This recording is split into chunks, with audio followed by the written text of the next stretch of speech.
Hey there, welcome back to Fertility Cafe. I'm your host, Eloise Drain. Welcome to episode 79 of Fertility Cafe. Today we're talking about a topic that is very near and dear to my heart and that I get quite passionate about discussing: the increasing rate of infertility in the United States and abroad. 1 in 10 women between the ages of 25 and 44 struggle with infertility, according to the CDC's last measure in 2019. Infertility is on the rise, and it's leading to an increased demand for assisted reproductive technology. Unfortunately, many causes of infertility are insidious and seen as relatively harmless, such as the birth control pill. The impact of how the public views hormone-based contraceptives as safe, infertility as uncommon, and the IVF industry as costly, difficult to understand, in some cases criminal, plays a big role in the ongoing cycle of all of these problems. In this episode, we'll talk about the shocking increase in infertility and what men and women need to know if they want to have a family. So, let's get started. First, let's talk about birth control. Invented in 1950, the birth control pill seemed like a miracle drug to help women take control of their fertility and reproduction. Over the years, the pill has been used to prevent pregnancy, treat symptoms of severe periods, skip periods, and otherwise manipulate female hormones. But what are the lasting effects of the birth control pill? Here's where it gets a bit weird. Research says that there are no lasting negative effects of taking birth control pills long term. However, I've been in the fertility industry for 21 years, and I have worked with countless women who attribute their difficulty getting pregnant with extended birth control use. I've also seen it happen with friends and close family members. Of course, these are all anecdotal, but what worries me is that what I witness on a daily basis doesn't match up with the research that's being put out. This is why it's important to take everything with a grain of salt, because it wouldn't benefit the pharmaceutical companies to allow information to be out there suggesting that using birth control for more than 2 to 3 years is harmful. That's a quick way to kill their business model. So, taking all the information, trust your gut, and decide for yourself. Beyond the pill, IUDs are becoming increasingly popular among women and are considered more convenient than the pill because you have it inserted or replaced every few years and you don't have to worry about taking a pill every day. IUDs can also alleviate problematic period symptoms or even eliminate periods altogether.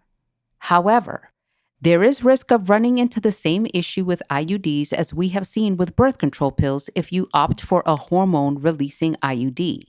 If you plan to have children in the future and are looking for a temporary solution for birth control, talk to your doctor about non-hormonal IUDs. Now, given that so many women are choosing to take control of their fertility, you would think that when women choose to stop using these methods, they would be able to get pregnant. But that's not the case. In fact, infertility rates are skyrocketing.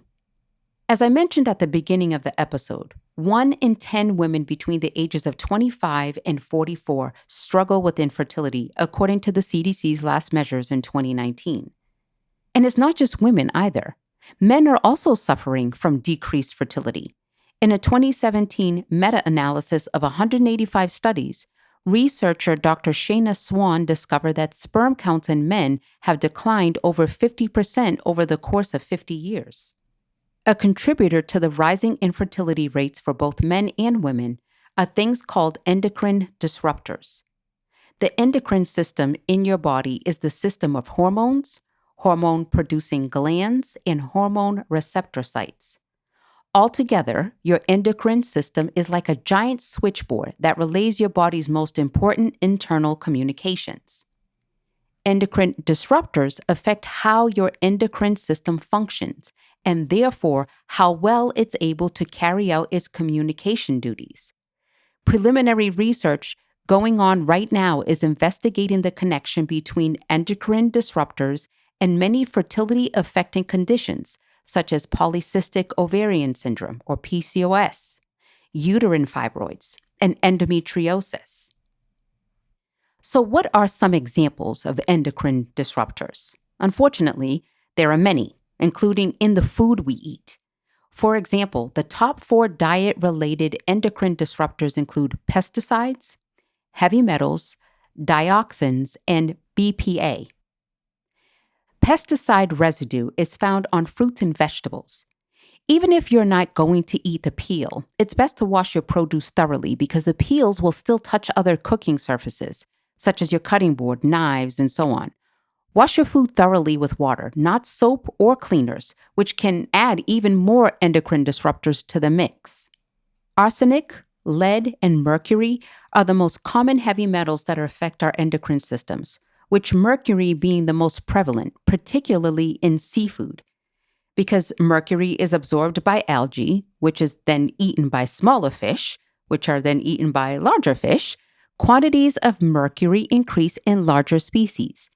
Experts recommend avoiding eating larger fish like shark, barramundi, and tuna.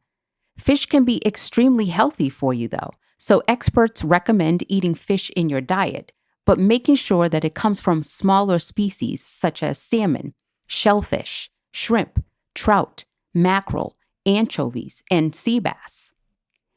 Dioxins are environmental pollutants that come from industrial pollutants and volcanoes.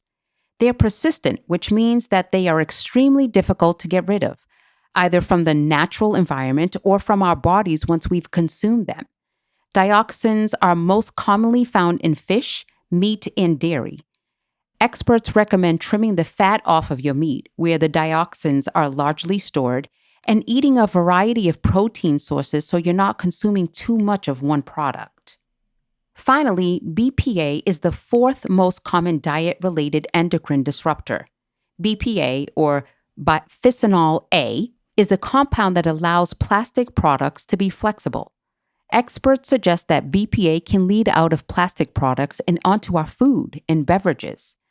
There are many alternatives, but there's little research to suggest whether those are safe alternatives. Instead, experts recommend using glass containers, although they caution against using glass for heating food in a microwave. Altogether, endocrine disruptors sneak into our daily lives through our diet, accumulate, and dramatically affect our reproductive systems and fertility. Stress, drinking, smoking, and obesity also contribute to decreased fertility and can be further exacerbated by endocrine disruptors, which creates this sort of vicious cycle where the environment impedes the body's ability to function properly, which impedes the body's metabolism and fertility, which affect our mental and emotional well-being, which affect how we interact with our environment. For men, it's incredibly important to pay attention to and avoid endocrine disruptors, especially if you are trying to conceive. Men are producing sperm all the time, which is contrary to women who are born with all of their eggs. When a man's sperm fertilizes an egg, that sperm was created within the last 70 days. Therefore, if you're trying to conceive, start by cutting out as many of these endocrine disruptors from your body as possible.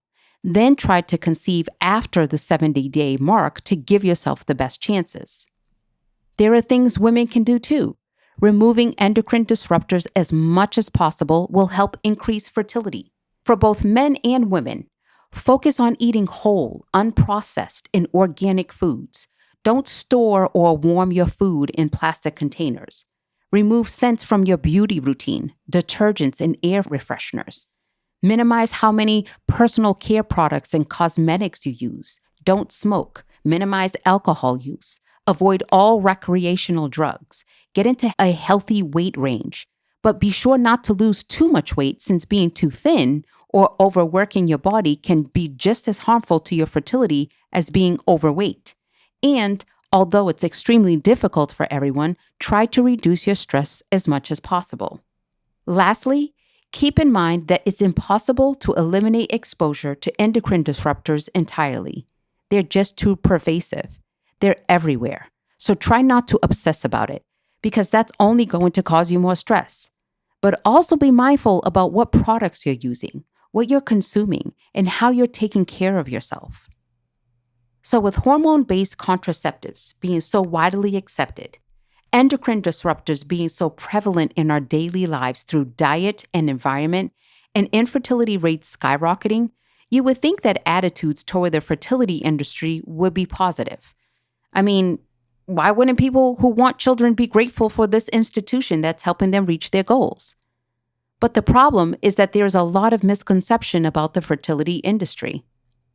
With the emergence of Netflix shows like Our Father and articles in Conservative Women, more people are becoming aware of the inner workings of the IVF industry, but not in a good way. They're seeing the dark side of third-party reproduction. Granted, I too want people to be aware of the dark side because it certainly does exist. We even talked about this on an episode earlier this season with Dr. Diane Tober as my guest.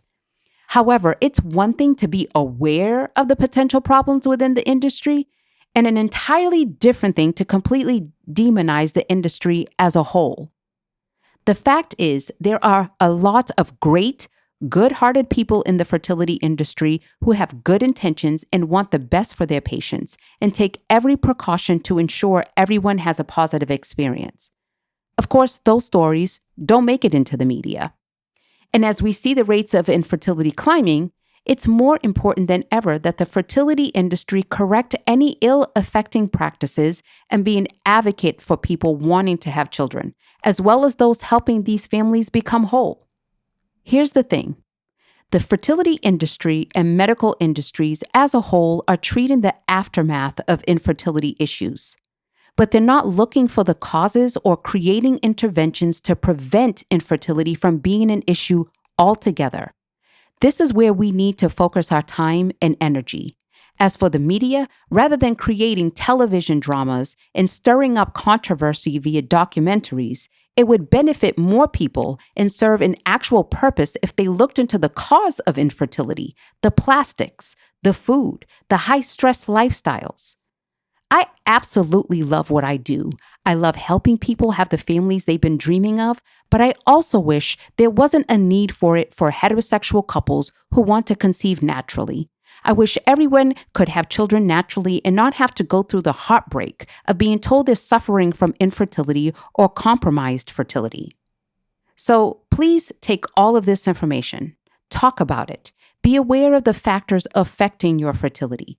Question the way things are being done. Question anything that's recommended to you just because it's the way things have always been done, and push back on anything that doesn't feel right. Be your own advocate. Thank you so much for listening. If you found this episode helpful, please rate Fertility Cafe on your favorite listening platform and share this episode with anyone you think could benefit from hearing it. Thank you so much for joining me today.